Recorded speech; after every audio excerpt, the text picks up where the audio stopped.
Why won't my toddler sleep at night? Anyone who is a parent or knows a parent with young children will have heard that babies and toddlers are not always great sleepers. In the first few years of life, nap and sleep patterns change dramatically, and many youngsters wake repeatedly during the night time. It is only when the child reaches around the age of 5 when more adult-like sleeping patterns are established, so that means fewer or no naps and more solid nighttime sleep.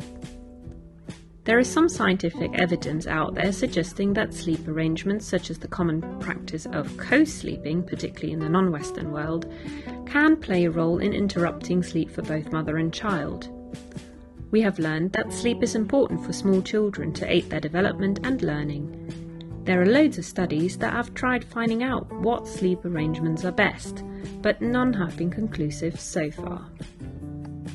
This study by Mahiko Nakagawa and colleagues back in 2021 specifically looked at whether bed sharing, co-sleeping and nighttime breastfeeding have a negative effect on nighttime sleep. So how did they do it? They recruited 106 1.5-year-old children and their parents to the study. They recorded activity and sleep using actigraphy. So imagine something like a miniature wristwatch-like accelerometer, which continuously records movement for extended periods.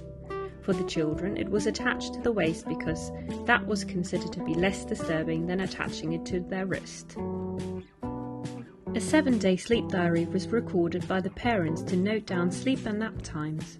Questionnaires also helped to find out about sleeping arrangements, so whether the children were breastfeeding in the night, whether they had their own room, if they were put to sleep with formula, or co-sleeping with their parents.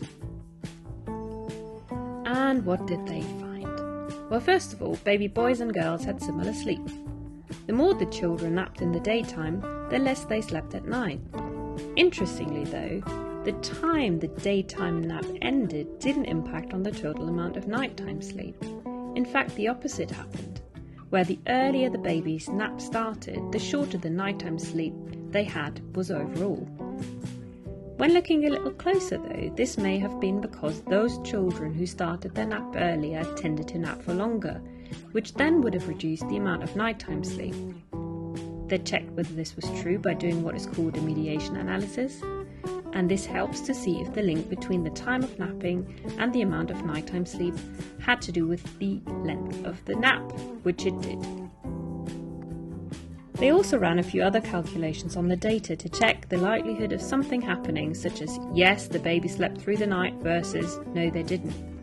When looking at a range of different things such as sleeping arrangements, they found that only 3 things predicted a shorter amount of nighttime sleep in toddlers on average. These were 1. Longer naps during the day, 2. Earlier nap times, and 3. Nighttime breastfeeding. In a nutshell, firstly, it seemed to be the case that nighttime breastfeeding interrupted the toddler's nighttime sleep and reduced their amount of sleep overall. Unlike other research studies, co-sleeping arrangements did not seem to affect the amount of nighttime sleep. Secondly, longer daytime naps seem to make for a shorter amount of nighttime sleep, which means that reducing the length of the daytime nap could actually improve a child's sleep. We always need to consider these studies carefully though, because there is a few minor problems, including 1. Sleep habits of parents weren't considered, which are known to influence toddler sleep habits. Second, this study did not look into other possible causes such as cultural and familial differences, family income and parents' educational background.